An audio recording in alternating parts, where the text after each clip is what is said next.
O país está vivendo protestos sem precedentes, as ruas estão fervendo, o governo está em seu momento mais fraco e todos esperavam uma única palavra do rei que poderia mudar o rumo da política no Marrocos. Mas o discurso real foi completamente diferente de todas as expectativas. Nenhuma menção ao óleo de cozinha, nenhuma referência a esses protestos ou a essa indignação popular, nenhuma menção ao governo, como se nada disso tivesse acontecido. Então aqui está a grande pergunta que todos estão fazendo agora. Por que o rei ignorou essa crise em um momento em que todos os marroquinos esperavam uma posição decisiva? Será que é um silêncio tático e inteligente do rei? E quais são as verdadeiras mensagens que o rei enviou interna e externamente? Tudo isso vamos responder hoje. Fiquem conosco.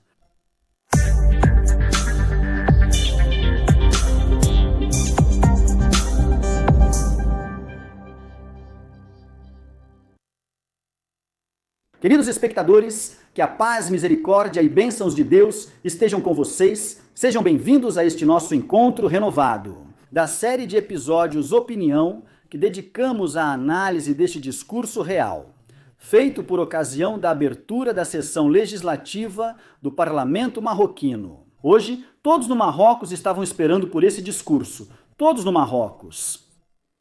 Acompanharam esse discurso ao vivo.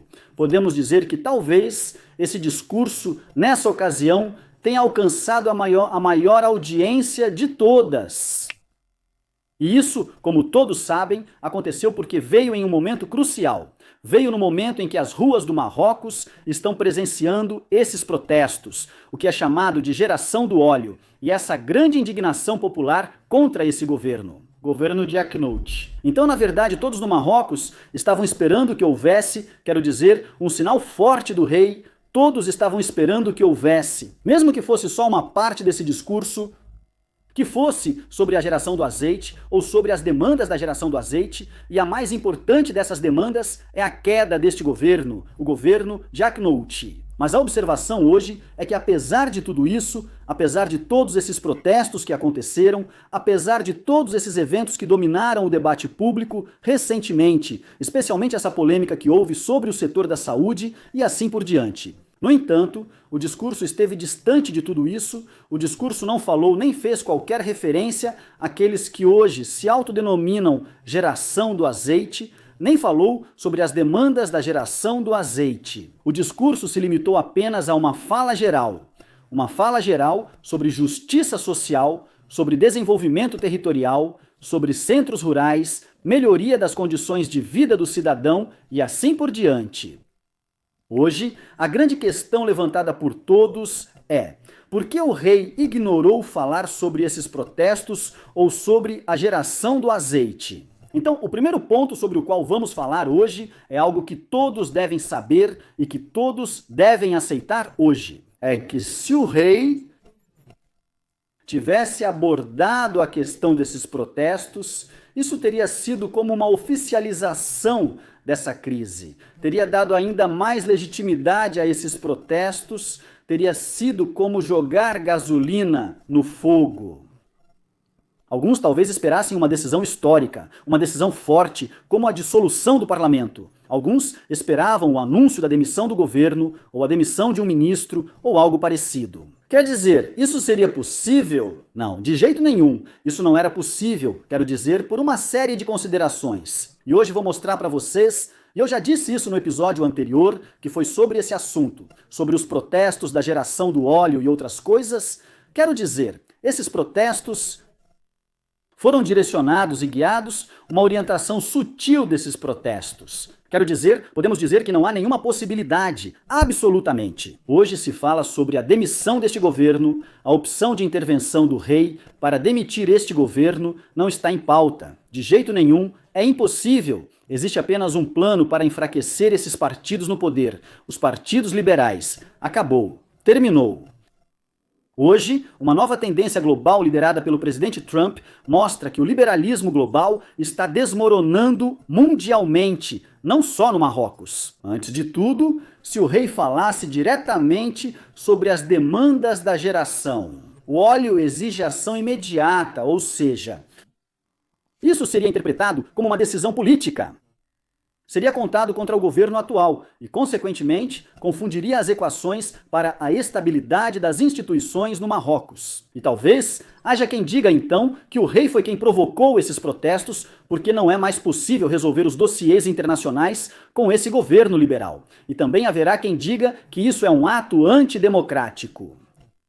Como a data das eleições está a apenas alguns meses de distância, o rei não pode arriscar a questão da estabilidade e demitir o governo, já que faltam apenas algumas semanas. E estaremos diante do compromisso eleitoral, teremos novas eleições e então esse governo será derrubado pelas urnas de forma democrática, sem interferência. Ou seja, nem pelo caminho democrático e eleitoral, nem pela estabilidade que o Marrocos desfruta atualmente, nem mesmo a saída deste governo é permitida. Este governo não tem permissão para a estabilidade. Por quê?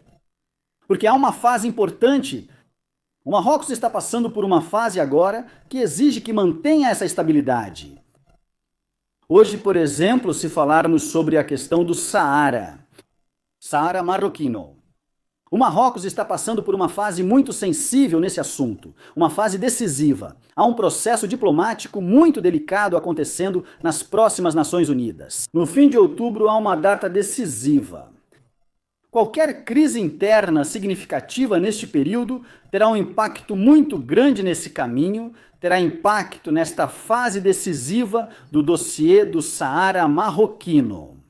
Isso pode enfraquecer a posição marroquina, talvez crie material diplomático que possa ser explorado por parte dos adversários, dos inimigos do Marrocos. Por isso o rei agora evita falar sobre esses protestos como se eles não existissem, para que a imagem do Marrocos permaneça estável. Estamos falando apenas de falar sobre isso? Imagine então se houver uma decisão de demitir o governo, ou até mesmo permitir que esse governo renuncie, como também expliquei para vocês.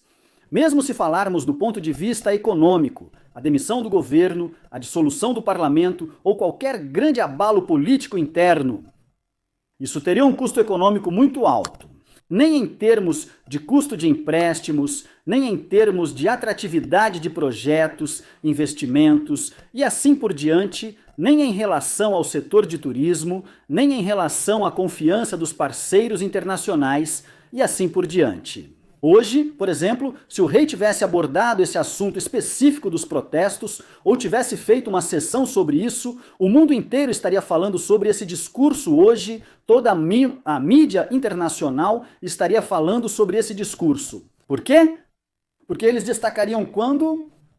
Em torno desse ponto, com o impacto de que há protestos no Marrocos e a situação é grave. Talvez o governo caia, talvez a situação de segurança dentro do Marrocos piore. E que hoje o rei interveio, fez um discurso sobre isso, falou e disse assim, ou seja, o rei foi muito inteligente porque ele evitou abordar esse assunto para não dar aos adversários do Marrocos a chance de espalhar boatos mundialmente sobre instabilidade no país, ou levantar dúvidas, ou seja, questionar a capacidade do Estado de gerir esses assuntos e de cumprir esses compromissos internacionais. O mais importante hoje, como todos sabem, é a Copa do Mundo de 2030.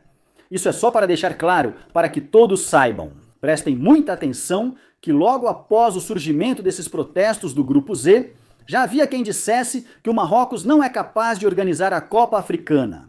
Ou seja, prestem atenção em como essas questões são exploradas. Havia quem pedisse para tirar a organização do Marrocos. Esse é só um exemplo simples, mas se o rei tivesse abordado esse assunto, teríamos visto, ou seja, um exemplo maior, teríamos visto os adversários do Marrocos explorando isso ainda mais. Então, com esse discurso, o rei está sendo realmente cuidadoso.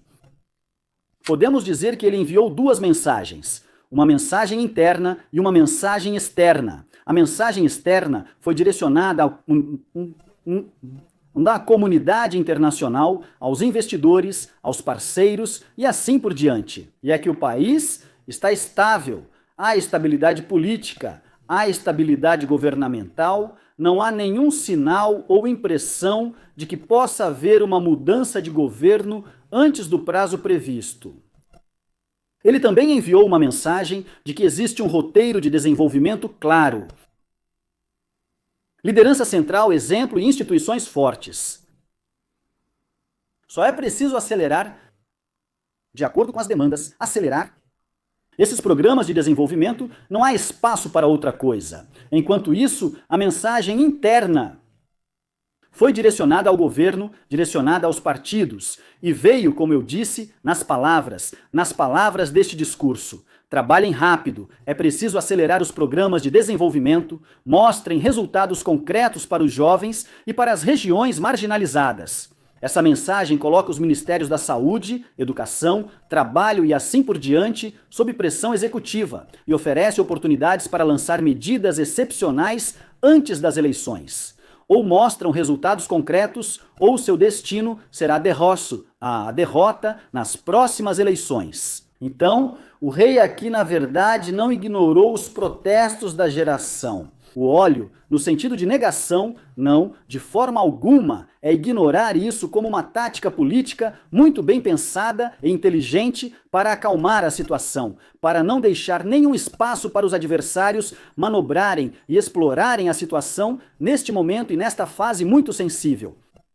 Então, agora, após o discurso de hoje, podemos dizer que o Marrocos está diante de duas possibilidades, diante de apenas dois cenários possíveis. O primeiro cenário é que este governo responda rapidamente com uma grande melhoria no desempenho governamental, realmente haja na próxima fase, que não será uma fase fácil. Ou seja, há alguns meses, cerca de 10 ou 12 meses, podemos dizer aproximadamente 10 meses. Ou seja, na próxima fase podemos ver uma aceleração clara e tangível dos projetos e programas de desenvolvimento. Portanto, esses partidos no poder hoje, ou seja, o Partido dos Liberais e o Partido da Autenticidade e Modernidade, estão aproveitando esse período restante no governo para corrigir o que for possível corrigir. E, assim, absorver a raiva popular e entrar na próxima eleição. A partir das conquistas recentes,